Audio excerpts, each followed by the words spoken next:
Welcome to episode 167 of A Pint with Seaniebee, coming to you on the 15th of December 2020, the year we all probably want to forget. We're going to be doing a slightly different podcast. The Dom isn't with me today. She'll be back next time to complete her top 20 countdown, and we're probably going to do a review of the year. Today, though, is a sad podcast because for the second time this year, a former guest of mine has passed away. Those of you who listen to the show regularly will know that Pete Dunne, the artist and musician, passed in February just before all the COVID blew up. And last week, Dave Buchanan, a famous legendary copywriter, illustrator, adman from the UK, recently retired, also passed with what I'm hearing is an aggressive form of cancer, which in true Dave Buchanan style, he seemed to have borne without letting his friends know, and I think it was a shock to an awful lot of people. I didn't know Dave very well. I met him in 2018. It was February. I know it was February because it was the 60th anniversary of the Manchester United Munich air disaster. Dave and I bonded over an absolute passion for Man United, and David puts my passion in the halfpenny place, as we say in Ireland. He has been a Man U fan all through the 60s, 70s, 80s, 90s, 10s. Today, there was a period in his life, I think from the late 60s to the 80s, where he never missed a home game and went to most of the away games. Man U through and through. He saw all of the pain of trying to win things in the 70s through to the Fergie years where we were winning everything, and now the sort of decline that the club has experienced over the past 7 years since Alex Ferguson retired.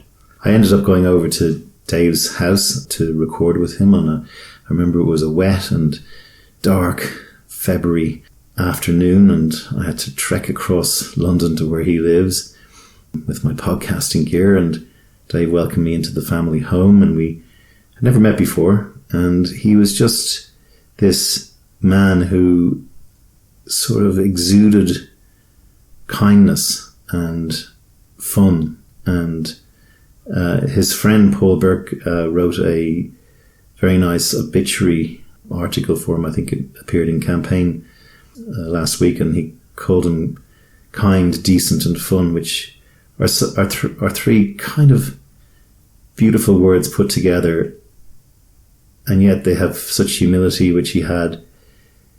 Paul Burke said that there were two people in the world, those who adored Dave Buchanan and those who never met him. I was privileged to have met him, and not only met him, but even in the last 2 years formed a friendship where every time I went to London, we endeavoured to go out for a pint together with our mutual friend Ben Griffiths, who I'm sure is devastated as well about Dave's passing. And so I wanted to give this podcast episode over to Dave and replay my interview with him from 2018 as a memorial to him. The idea of these podcasts to me has always been that they're a record of a life lived, particularly for family members, children, grandchildren, and that they will form a record of what this person believed, what this person's life was. And we don't really do that often. And so I would urge you all listening to get the story of the people in your life and understand them more than just the day-to-day flim-flam of living. There's one piece I want to play for you, which after we finished our interview, I got back out. I remember I walked down the end of Dave's Road, and I think it was an Indian restaurant, and I went in there on my own and had a meal on my own, and then I got the train back across to Kensington where I was staying. And when I got back to Kensington, I got this panic phone call from Dave saying, "Oh my God, I can't believe I didn't mention my wife Karen, and I didn't mention my partner Mike Hannett." Now I don't know who Mike Hannett is, and I've never met Karen. My sincere condolences go out to both of them. But Dave said, I can't let the podcast out without mentioning them or, because they're such an important part of my life. He said, Karen knows I love her and she'll be okay. Their romance began as an office romance in one of the famous ad agencies, BMP. It was quite clear to me how much and how important a rock she was in his life. Mike Hannett, again, I don't know. He's also known apparently as Tommy Omelette. But those two were in school together. Mike and Dave went to school together from when they were 11 years of age. And they worked as a team in advertising for 36 years, which is unheard of. And so I can only imagine the pain both of those two people are feeling at Dave's passing. Anyway, Dave said, I have to meet you tomorrow. I'll meet you anywhere. I have to do a pickup to make sure that those two people who are so important in my life get a mention. He goes, Karen knows how much I love her, but I really need to reference Dave because we were talking a lot about the industry, as you'll hear in the podcast later. So I thought it would be just nice was to just play that little pickup where we talk about Marmite, one of the famous campaigns that Dave worked on. So here that is. So another one of the big campaigns you did in your career, which I loved, was the work for Marmite. Tell me a bit about that. Yeah, well, to be honest, it wasn't a case of writing the line. I mean, the credit for that goes to Annie McLeod, Mitchell Flinton, myself. And, so explain what it was. It was you decided to tap into the love. People love it or hate it. Well, basically, it was almost their strategy. They come up with a better strategy than the planner did, and it was a product truth. Yeah. And I always think, that's when you believe an ad campaign is when it's telling the truth. Yeah. It's things like Red Bull does give you wings, Yeah. Snickers So for my overseas listener, Marmite is a sort of a treacly brown breakfast spread that is very acrid in taste, and it's an acquired taste, and it's full of vitamin B, and it's yeast based. Those from Australia will have great similarities with Vegemite, and it's a staple of the British people, which is a very loved brand. So what did you do with it? Well, basically, because it does genuinely polarise it. I mean, some people have likened it to sump oil, they'd rather in that. And I'm very much in the hate camp. Are you? Right. So it was very strange trying to write stuff about loving it. I genuinely had to substitute Marmite and put custard in there, then take the word custard out and put Marmite back in. But no, I wrote it with my outlet, Mike Hannett, a.k.a. Tommy Omelette, that people know him probably by that name as well. You've been together for many years, yeah? Oh, we must have done... Well, basically, of my 37 years, 36 were with him. Right. 35 were in office. Wow. And then the last year was sitting on a corner of a table in an open plan, whatever you might call it, and don't get me started on the open plan. Anyway, so we came up with that, and it was a joint thing basically, because my girlfriend at the time was also the account girl on it, and she used to give me the old kiss in the morning, and it was the coffee breath. She's now your wife. She's now my wife. And yeah. you met in the ad agency. We met at the ad agency. How very 80s. Oh, I know. Yeah, exactly. I can't talk myself out of that one.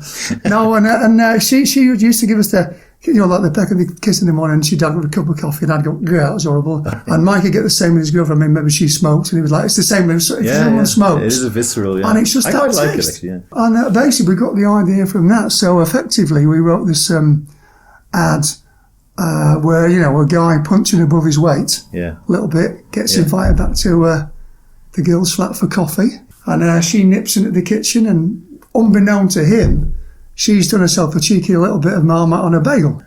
So they go to kiss, and he's thinking, I'm in here, and then suddenly the Marmite kicks in, and he's a hater. Yeah. And he retches, and this beautiful girl has no idea what's going on, People said that was almost like the breakthrough ad, in fact, on that, because there'd been a couple before, Love Hate, but that was the first one that actually started winning awards. And if I could have my time again, I wouldn't do it in the same year that Guinness did Surfer.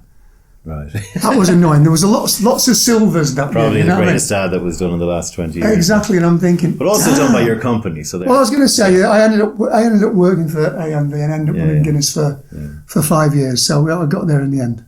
Okay, and now we're going to do, just as I've said goodbye to you, you just go, hang on a second, I want to say one last thing, right? So thanks for being on A Pint with Seaniebee.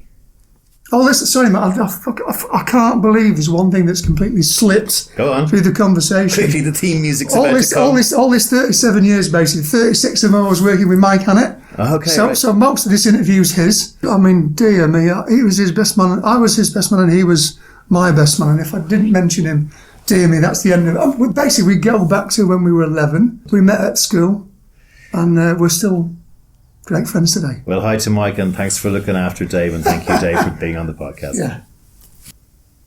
And I just wanted to say that no other guest, in my experience, has ever done that in the 144 episodes of A Pint with Seaniebee. And I just felt, not knowing him as well as all of you probably listening to this did, it just said something about the man. He was very proud of his Irish roots. His mother was a Monolly from Crossmalline in County Mayo. He was, I think his father's side hailed from Motherwell in Scotland. And you'll just hear this life of a guy who has passions in life. He's addicted to Manchester United, loves advertising, and by all accounts was a magnificent friend to anyone who he met. So that's all we're going to do for this week. I want this to be a podcast in memory of Dave Buchanan.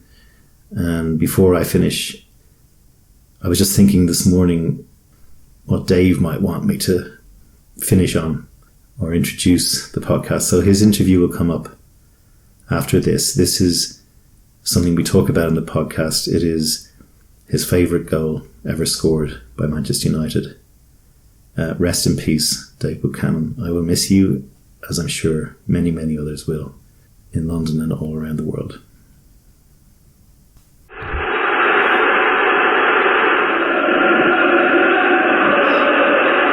rather weary one from Vieira. Diggs gets past Vieira, past Dixon, who comes back at him. It's a wonderful run from Diggs! Sensational goal from Ryan Giggs in the second period of extra time. He's cut Arsenal to ribbons, and the team with 10 men go back in front 2-1. Oh, watch Filmy. Watch Filmy. Stunned Arsenal fans. Joyous United fans. And if this is the last semi-final replay goal we ever see, well, right with some of the greatest ever scored. Manchester United are in the FA Cup final. They have put out the holders in extraordinary circumstances. Ryan Giggs has scored the goal of his life at the end of this epic semi-final. Arsenal, the movable object, the irresistible force, still with Manchester United.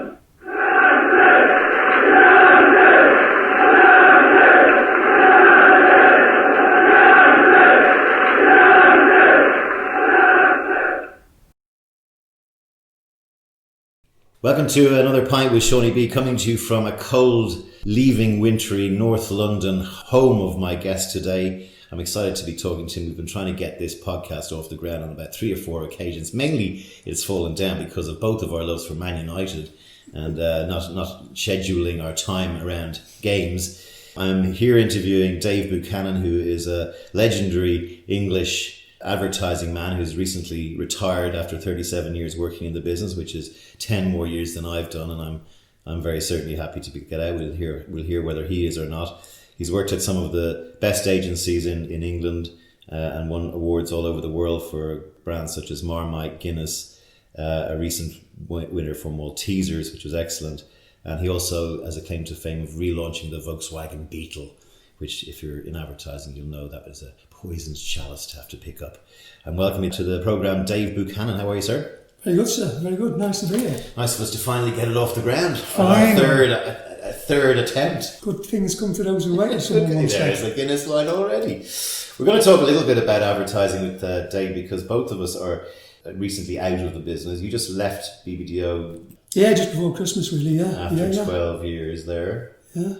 A good old stint. The last big thing you did was for Maltesers, which is a lovely That's right, yeah. Why don't you tell people about what that was about? For disability, really. I remember the guys coming to me and saying, there's this competition for Channel 4, and they want to follow up the superhumans, basically, as part of the Olympics, and they want someone to take an existing campaign, but really talk about disability. And originally, to be honest, I thought, is that a good idea? Should we really be selling chocolate on the back of disability? Mm-hmm. Is that not a bit very careful? A bit tokenistic, and thank God they convinced me it was a good idea. I think the difficulty with it was, though, that when they say disabilities, where do you start? You know, it wasn't sort of cerebral palsy or muscular dystrophy, one particular facet of it that you could really drill into and understand. But it was such a broad canvas. Where did you start? Mm. And there's only so much you can learn from the internet. And what I tend to find was, I'm struggling here, guys. I really don't know enough about everything. And one of the girls, Abby Brown, brilliant, herself in a wheelchair, she's got sort of brittle bone condition. She said, why don't I get a few of my mates in and we'll have a chat, we'll sort of shoot the breeze a little bit and you can really get to understand how these guys work, which is what we did, really. And we got a great session together, 4 or 5 people come in, all sort of different sort of like disabilities. And we sat down and generally just talked as you and I are doing at this minute. And what you tend to find is, other than their disability, they're exactly the same. Exactly. They're me and you, but they're in a wheelchair. They're me and you, but they've got muscular dystrophy. They're me and you, they've got cerebral palsy. So we just talked about what we were going to talk. We talked about football, we talked about going out, we talked about sex. And suddenly the barriers break down. And that was the intention of the campaign, really. And in fact, one of the ads came directly from a story that a girl was telling me. And she had this sort of muscular condition where basically her muscle didn't really work. And she's good looking, she had a boyfriend. And she said, generally we were having sex and getting really into it. And she dislocated both her hips. God. But she's making the noise, ow, ow, I've dislocated my hips. And he's thinking, I'm doing a grand job here, you know. And that ended up sort of, working the way around it, but that ended up one of the ads. And that's how it all sort of started, really. It was very well awarded, and there's a link to, I'll have a link at the blurb of this podcast for those who haven't seen the work, and also for it was charity involved in it.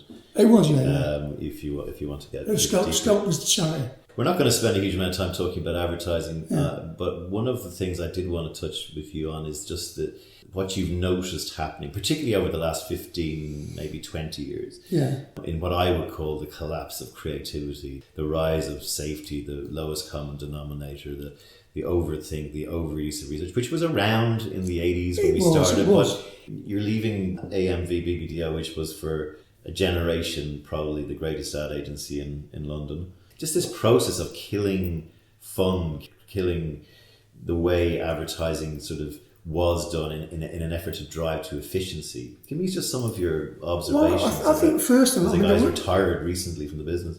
First off, is the only thing I miss is the people. Yeah. The people. I mean, because basically I was blessed really to only ever worked at great agencies from day one.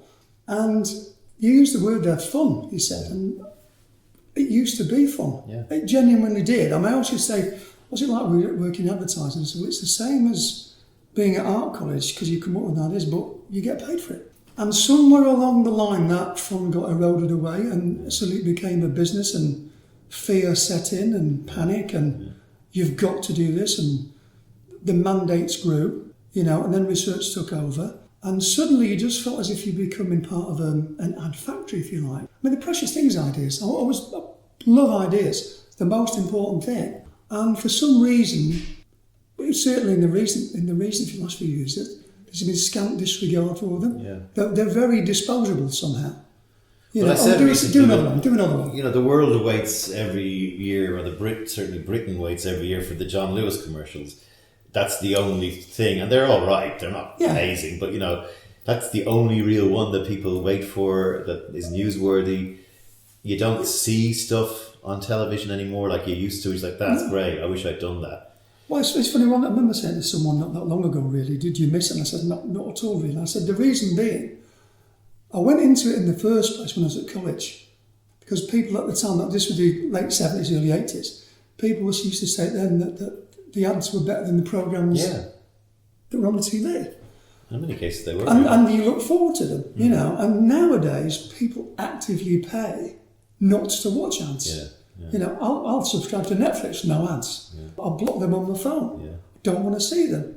I mean, technology is great up to a point, but I mean, honestly, I took my lad to Lisbon for football. Went to the Benfica game. So I was looking at hotels in Lisbon. Yeah.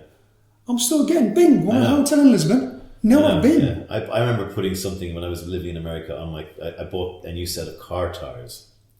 And for the next 18 months, I was bombarded with car tire ads. With car tires? I've got the tires now, thanks. Exactly. Thanks very much. Well, if they were clever, they'd bombard me 4 years later. Yeah, I think if you worked it out and you got a lifespan of, then that's clever. Yeah. So I don't know what it is. I think also I do worry for the guys in it now in the fact that a lot of them are getting bled to death, basically. Yeah. The demands on the creative department now, certainly the one I left, you know, I love them to bits, and they were just getting battered. It was like there seems to be not enough structure, not enough time to do anything properly. Yeah. Technology is partly to blame for that because everything can be done faster. Yeah.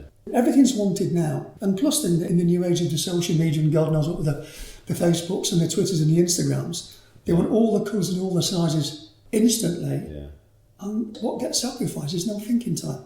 I had done some writing maybe 15, 20 years ago when I was in Australia about what the future of technology would hold around the time HD was coming out, like, you know, before the internet, before Google. I was making, you're making predictions as a futures, which is a funny business to be in now because any futures you can just go, oh, what did he say about last year? You can call up any minute now. It is terrifying. But I found some of the articles. And one of the things I did predict, which hasn't, and I don't think is going to happen, I did predict there might be a creative renaissance because I felt that with this thing you talked about shutting out advertisers or excommunicating them, as I called it, because their work is so shit and demeaning and kind of treats me like an imbecile, that could take hold to the point where, you know, if we both follow football, if Gillette suddenly got voted off where I watch my football as an advertiser, then Gillette would go to BBDO or Bred, wherever the hell they are now, and say, this is not good enough, our work needs to be more creative. It hasn't happened, and I thought that was the only chink that I could have seen where it might have come back. I mean, but the thing is, I mean, obviously people would say, no, okay, but that's the creative challenge to get around that. Yeah. But the problem, you know, all along is everything's too safe now. Everything's so generic. Everything's global. I mean, I was working on a salty snack brand recently, and it was like, well, that doesn't work in Turkey or Canada. That doesn't work in Mexico. That doesn't work in South America. Well, what does work then? And it's picture of the pack. In the end, it's called something else. And even in the end, it's got a different name in that country, and the actual product's different in that country. So where do you go? It's an interesting analogy of globalization, though. You know, and it's like, and on the other hand, you know, when you look at the careers that we were in, you look over your shoulder and you see technology. And you see all the stuff that's happening at breakneck speed, which is going unchecked. Yeah. But you know, you see some. I don't know whether you've seen that TV series Westworld that came out, which is a whole theme park full of robots that look like humans that you can just go there and shoot. I remember the film with Gil Brenner. I remember that. Exactly. You see, the danger is there's artificial intelligence. It's great up to a point. Yeah.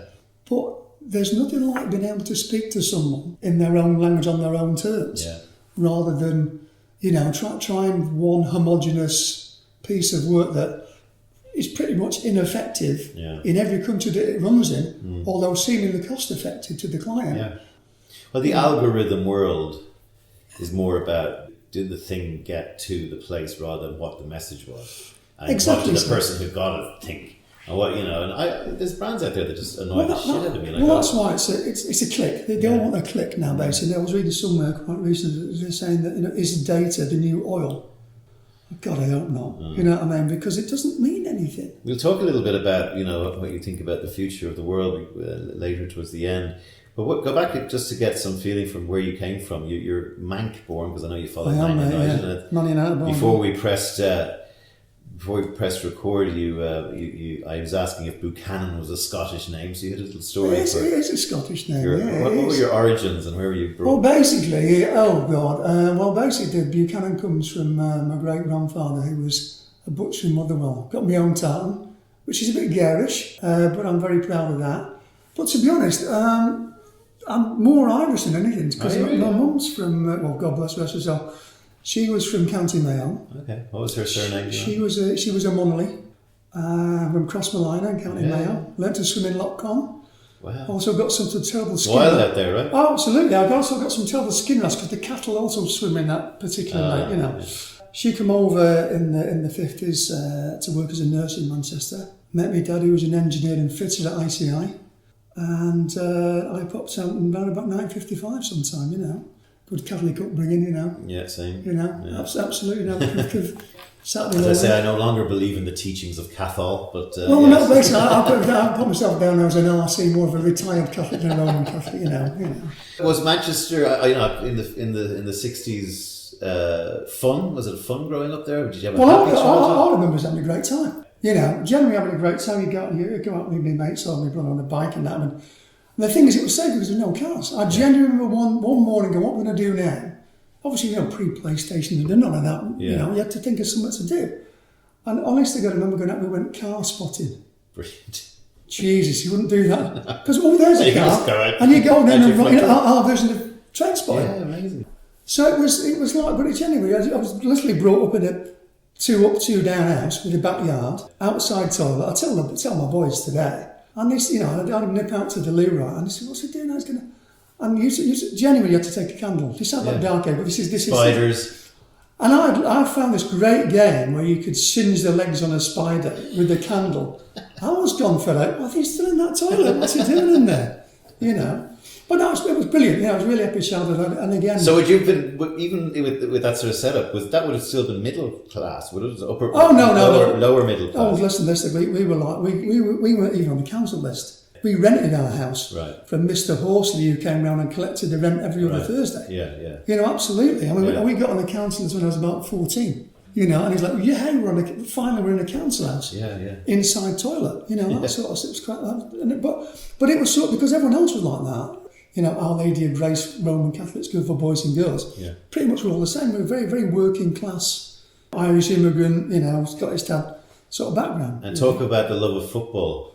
Well, basically that's, what day were it? It's tomorrow, isn't it? The 60th anniversary of the Munich air crash. I'd have been obviously not aware. I was 2.5 at the time when that happened. But I remember starting school when I was 4. The first question you got asked by these 11-year-olds who towered above you. Red or blue. Who do you support? And at the time, basically, even though the part of Manchester, but the bit of Manchester was next to Salford, so it's a very red area anyway, right? Yeah. And, you know, you cop on very quickly. Basically, if you said Man United, you got a game of football. If you said Man City, you got a slap. No. I'm Man United. Yeah. It's in the age of 4. Because there was a kind of Catholic element to Man United. With Matt Busby. You know, Matt Busby used to go to the Irish club that I used to go to. You know, when I was old enough to drink that, of course, you know. But so it was a massive influence on my life. For those listening who don't know anything about the history of Man United, what Dave was referring to was that in 1958, in February, coming back from a European tie in Germany, their plane was crashed on a snowy runway, and the team was decimated, and some journalists and the club had to rebuild from scratch. And the manager, Matt Busby, almost died but didn't, and he built a team from youths of the team, and they became known as the Busby Babes. Suddenly there was George Best and a whole pile of others in the 60s, and they won the European Cup. So there's a very rich heritage, and I'm a Manchester United fan as well. So I'm just love to hear your thoughts as a pure Manc about where the football world has gone as you've grown with it over the years. No, well, like your first memories would have been that best law. Oh, listen, it's almost what my one regret. I wasn't that much older, because basically I was brought up on best law and Charlton. Yeah. And the thing with that is, it's like you've got 3 European footballers of the year in the same team at the same time. I think it's happened once since with Milan, I think, when they had Kluivert, Van Basten and Hullet, I think it was, you know. But I thought it was normal. Watching this young 22-year-old George was skip past people like, you know, keep you up from now. I'm thinking that's normal. Yeah. The whole thing was we played football for the school on a Saturday morning. Yeah. Were you handy? Oh, I got as far as Manchester Boys. I played for North Manchester in the end. Winger to centre forward. And then my knees were at 16, cruciate ligament, and the time they couldn't fix it. So were you possibly... No, I mean, the thing is, you... Could have played for Preston. Rochdale don't know what they missed. No, the thing is, it's one of these things you never quite know. The lad who was my winger for those 5 years went on, played for Bolton and for Man City, played for the Republic a couple of times. A guy called Mike Walsh. Mick Walsh, yeah. Do you know what I mean? And I played in the same team as him for 5 years. And it was funny, it was interesting, because I was on holiday and there was a mate of mine and he was saying that he's reading, he's doing business studies, and he's reading Richard Branson's book, and apparently Richard Branson was quite a tasty footballer. Was he? I didn't know that. And had a serious knee injury. Yeah. So, because he couldn't play football, he ends up doing a student magazine and the rest of the day's there.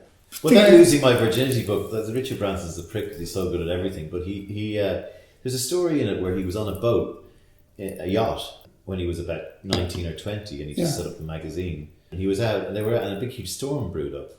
They were like a mile or two from the shore, and the whole thing started going to the point where the boat was going to go over. And Branson said to his girlfriend, "We're going to go and swim for it." And the captain said, "No, you stay on the boat, that's the way." He says, "Fuck, this boat's going down, and it's drifting further out to sea, we're going to swim for it." And he jumped overboard and swam for it, and got to shore, and the boat sank, and everyone died in it.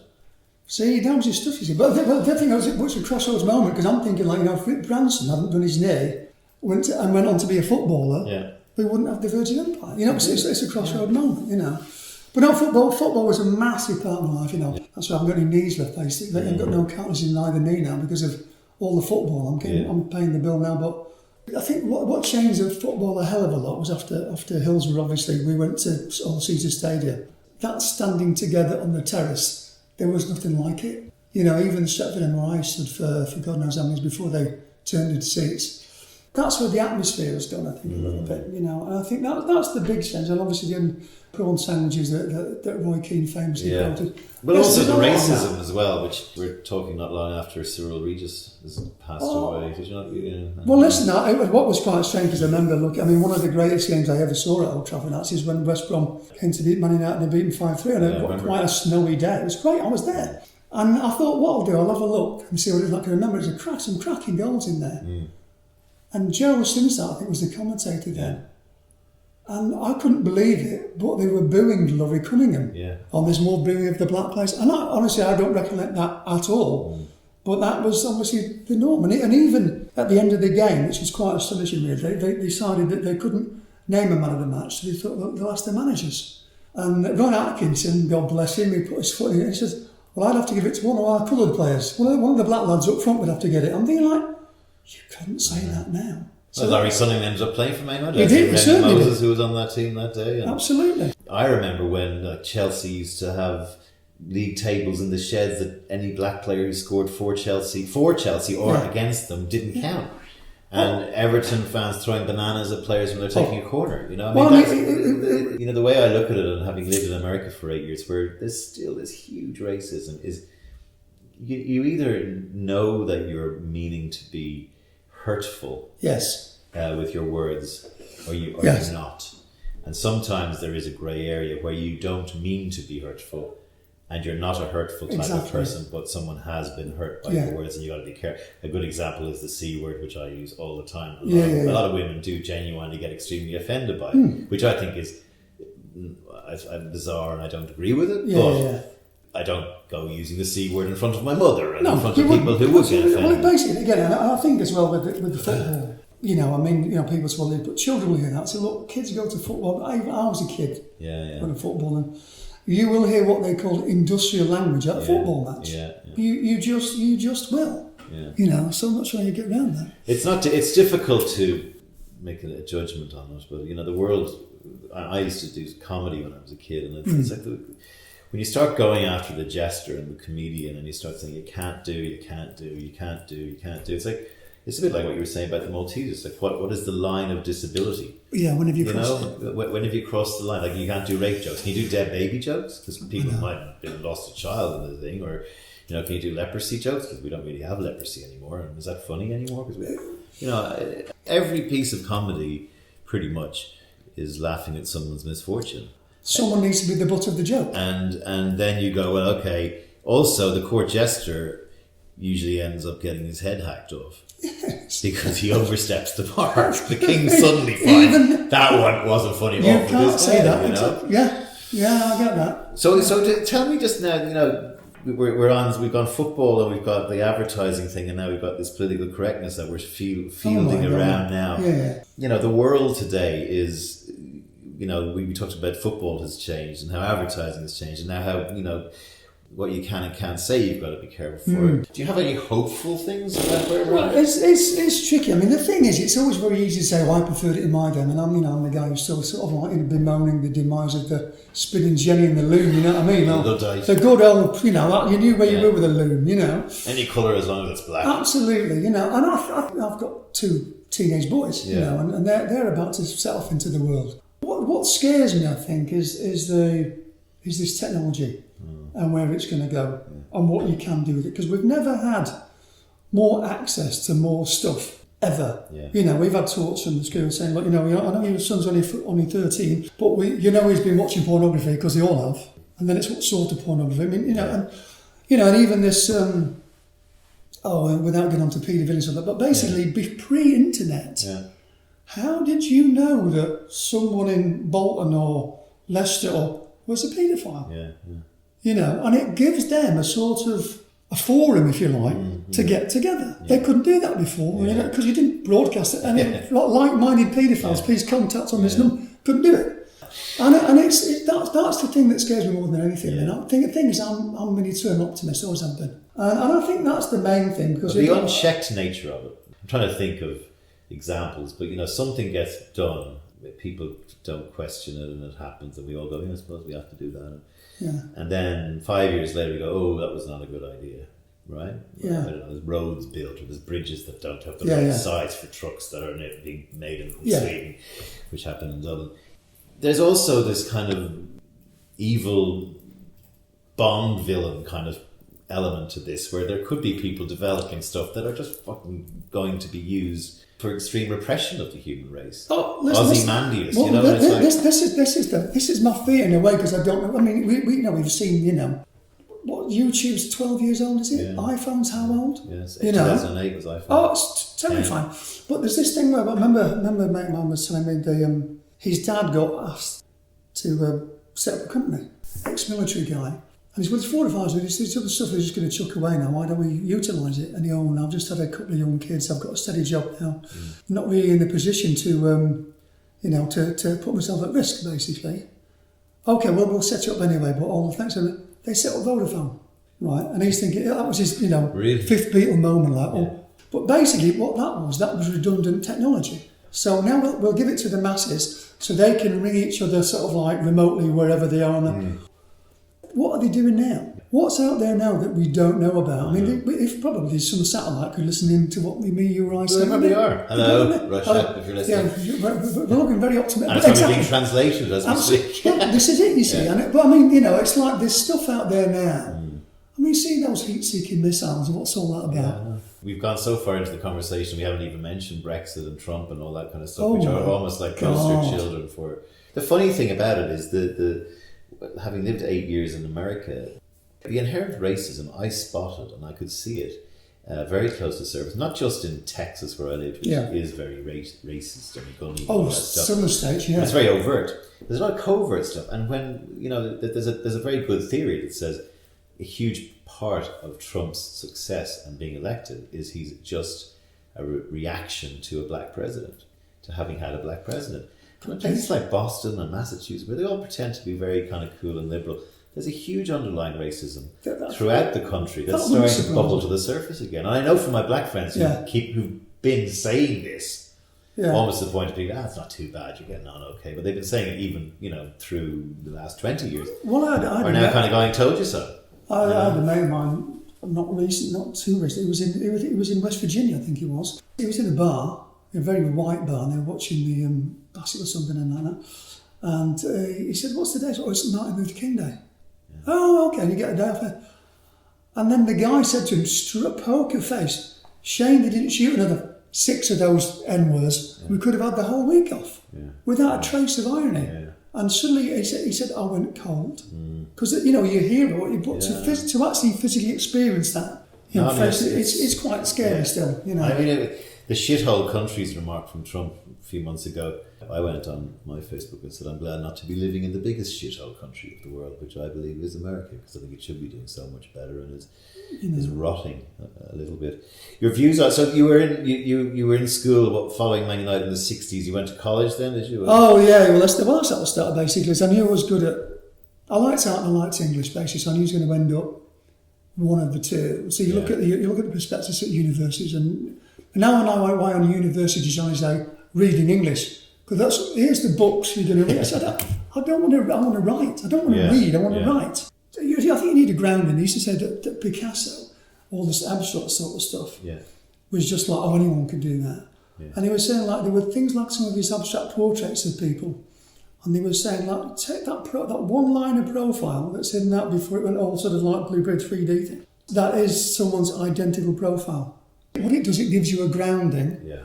But with that foundation, then you build your own sort of. Otherwise, you're just recycling. Yeah. Where's your free spirit? Oh, so how did you find college when you got? Were you in Manchester College? Manchester. Well, basically, the polytechnics were great because they you actually physically did it. So I went to Manchester, loved it, did a foundation course for a year, ended up specialising in graphic design, and that itself was split into 4 categories. And I was abysmal at 3 of it. I made a huge mistake here, but because I fancy myself as an illustrator, and then because when you're at so you could draw as well, though. Yeah, you could draw. Yeah, that's great. When you're at school, there's 4 people in the art class. When you're full of like, God, he's good, she's good. Mine, I'm not. Okay, yeah. Forget the illustration bits in it. I'll have good photography, a bit of a bash. Too technical. Something photography not for me. Yeah. Then we did general design, which was like honestly 3 days of draw. You'd spend 3 days drawing a straight line. And what did it for me completely, I thought I'm leaving the course, I've made a huge mistake. We got a brief to design a de-icer can. Yeah. And a lot of the guys just went straight up into the typo room, first bit of type, look at that, a bit of slip, off you go, done. And I'm thinking, no, but it's got an idea in it, it needs an idea. So I designed my own can whereby you could read de-icer wherever it was on the can, but also the D was frozen and started to defrost till you got to the R, not frozen. So look, de-icer, so as it's got an idea, right? Yeah. And on the Monday I went in and the tutor held it up like he's got dog shit on his shoe. Who is responsible for this? I don't know, me. Do not, and he crumbled it up and chucked it in the bin. And he said, this is the sort of stuff I want to look at. And it was just beautifully presented with a bit of laminate around it, like all nicely painted up. Yeah. I said, but that says DI on the shelf. Yeah. You don't know what it is. Yeah. And I'm thinking, Pot's not got an idea. But stuff like this now, you're starting to go, actually, is this where advertising is starting to raise Well, this is what it was. And the last term... It's a very advertising solution. Yeah, this is the first year, and the last term was advertising. And I'm thinking, oh, hang on. I know I was on my way out. I mean, they're either going to kick me out or I'm going to walk. And they said, well, what this is based advertising. It's words and pictures. Ooh, I like English, I like art. And you get the idea. And then in the real world, someone else finishes you off. I'm thinking, that's perfect. Yes. And from bottom of the class... So was that late that you kind of came to it? Honestly, it was a process of elimination. It really was. It really was. And it almost saved my bag. And I thought, this is good. So I'll do 2 years of that. And what was fantastic about the course, whereas all the other facets of the course, they were more academically designed to get good grades. Yeah. And then when you finish your degree, what do we do now? I don't know. This sent you down to London. Right. And we did a tour of all the agencies and you walk around, and I honestly, at the end of the week, I'm thinking, God, do we have to drink every lunchtime?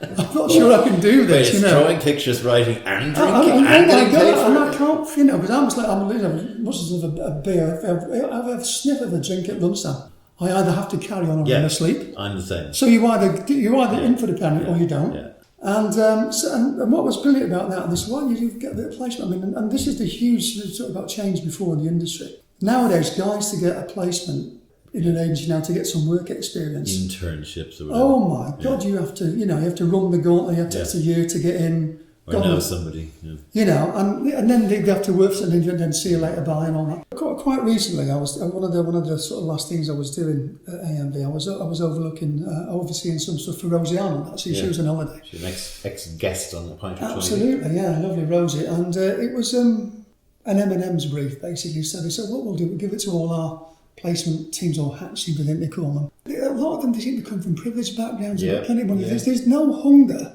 As they used to. I remember the they guys... give you a lip. Oh, listen, basically, they think they know it because they've been on the course. Some of these guys, I'm not sure that they're bothered. Yeah. They'll do something else. Your mum has got somewhere. And one of the guys, it was an M&M's brief, right? And it was an M&M's brief to do, I think it was a World Cup. And they had a couple of days on it. Okay, give us your first thoughts and load on. And go around, one guy, a French guy, I'm not going to do the accents, forget that. And he basically says, so we have red M&M and we have yellow M&M and they're in a big luscious house because they've won. Okay, yeah. And then something funny happens. Quite what that is, I don't know. And I'm going, you were like, what? Well, then something funny happens. His pants fall down. And I'm thinking, sorry, Matt, are you trying to get a job here? Yeah. Or not? You know, and if that had happened with Dave Trott, I mean, honestly, he'd have been out quicker than he could have, you know. But it's hard not to be kids these days about this. But like when I was working as a strategy guy in Asia and Australia, I used to get a lot of my friends, oh, Sean, will you have a chat with my daughter? She wants to get into advertising. Will you meet up? I used to, because I was that guy. And it was also hard sometimes. There were a lot of pricks in charge as well who wouldn't take people in. Yeah. And I always said, you know, I remember being that guy, and I would always make time to meet these people. So half of them were coming in and they were like you just said, they were, you know, bell ends who didn't know one end of a pencil from another. But so I ended up coming with this idea. I picked up 5 books, which were, you know, Where the Suckers Moon, Ogilvy on Advertising, Blink, wonderful folks who gave you Pearl Harbor. Oh yeah, brilliant. And a planning book by John Steele. So to everybody, even if it was my sister, you got to read those 5 books and do me a 2-page précis on each one. Come back to me with 10 pages, and if they're good and you can organise your thinking and they're interesting to me, I will not only meet with you, I'll get you a job in advertising. Fantastic. Right? Yeah, so that's what I said. Yeah. So I was trying to separate wheat from chaff. So I gave it out about 500 times. It was about 60 times over 5 years. Yeah. Not one person did it. And this was when the internet was suddenly, I thought people could cog it. So one person did it. Hello, Molly Hill, if you're listening. And one other person, a Canadian guy, did it, Keaton. And nobody else did. But as soon as they did it, I was able to ring the head of planning in JDO and say, hire this person or get that person a job. And they all did.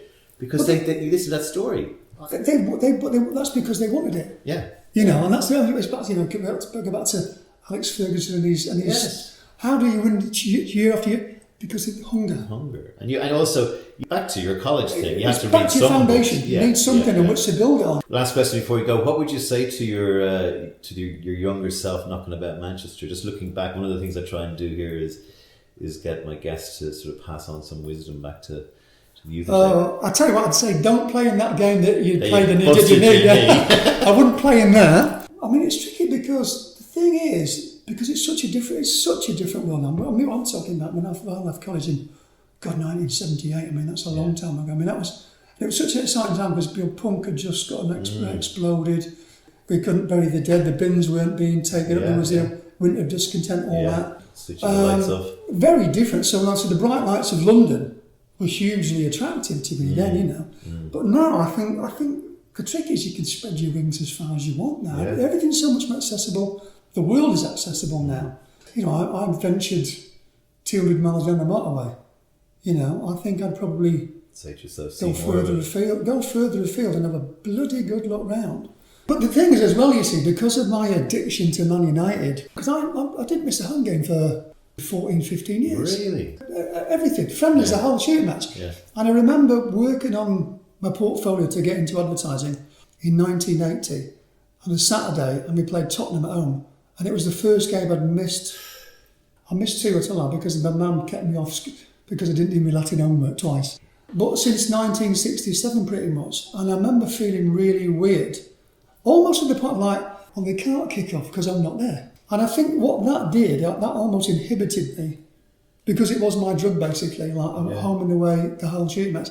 Whereas now, you've got more chance of seeing every game not in this country. So I'm thinking if that technology was around then, you can see more in Ireland than you can here. I was going to say you can watch it. You know, when I go to New York, I'm meeting a bar, my mate on Bleecker Street at 7:30. We watch a game. Yeah, I used to do that. You know, what's your favourite Man United game? Favourite Man United game? Really, I mean, favourite 3 minutes. European Cup. Easy, yeah, absolutely. Shit game though. That was a rubbish game, but I do remember being at that game thinking. I went around Europe that year. It was bizarre. Some people used to genuinely think that I had in my contract at BNPDDB at the time, I was allowed to take any time off when there was a United game in Europe. They thought it was in my contract. It wasn't, but it might as well have been. And I remember thinking, what a glorious run, because I went to all the games in Europe that year. Wow. and thinking, well, it wasn't to be. It was Matt Busby's. It would have been Matt Busby's 90th birthday. Yeah. And I remember looking up to the stars in the camp near, thinking, wow, that was a blast. What a great run. Yeah. And I looked down, and Peter Schmeichler was running up for the corner. Yeah, I remember. Yeah. And I'm getting tingles thinking about Yeah. that. That's what the best. But the best. Sheringham and then Solskjaer. Oh. Yeah. I went for a piss after the equaliser went in, and I was peeing, and I was saying to myself, because it was 6 in the morning in Sydney. Yeah. Oh, that's Christ. where I was. Yeah. It's one of those. You remember where you were? You were in the stadium. Yeah. And I remember as I was mid-piss thinking, you know what United would just go and do now? It'd be just like them. To the next thing, the lads in the room went, they're going. They come running in. Well, there were some of the guys who were watching it in the pub in London. They were so drunk basically when the second goal in, they thought it was a replay. Yeah. You know. Well, I think the best game by far was the Man United Arsenal 1999 semi-final replay at Villa Park. The Giggs goal. The Giggs goal. That was it. The reason that had everything. The reason being that if it wasn't for that, there would have been no trouble. And if you're a Hollywood screenwriter, okay, right, so it's the two heavyweights go head to head, right? Beckham scores a goal, then Bergkamp equalises, deflected off the Epstein, okay, 1-1. Then the captain gets sent off. Then Arsenal score a goal. They've all gone completely mad. The fans on the pitch, they don't realise that the linesman's got his flag up, it's offside. And then in a time added on, Ray Powell gets brought down by Phil Neville. Right? It's a penalty. Yeah. Dennis Bergkamp said they're one kick away from the final. Yeah. Schmeichel saves. Yeah. Extra time, the 10 men take on the 11. Yeah. Then Giggs scores goal of the season. Yeah. Goal of the century. Goal of the century. Yeah. So you would probably maybe say to yourself, to your younger self, set up an AMV in Manchester. Well, I know what I did there. I thought, what I'll do, I'll design my perfect city. And I said, I know what it would be. And you've got three things. And I said, okay, I'd take New York. I'd give it an LA climate. And I'd have Old Trafford in the middle. Where Central Park is. Where Central Park is. And that'll do me. That's a great way to leave it. Dave Buchanan, thank you for being on A Pint with Seaniebee. And the best of luck in your retirement. Oh, and by the way, it's great because I got out ahead of you. Oh, you beat me by 10 years. Good. Look after yourself. God bless you.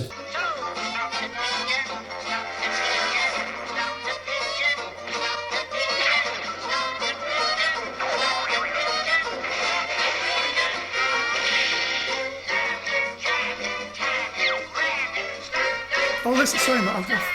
I can't believe there's one thing that's completely slipped through the conversation. Quickly, the theme music's all this 37 years, basically. 36 of them I was working with Mike Hannett. Okay. So most of this interview's his. I mean, dear me, I was his best man and he was my best man. And if I didn't mention him, dear me, that's the end of it. Basically, we go back to when we were 11. Excellent. We met at school, and we're still great friends today.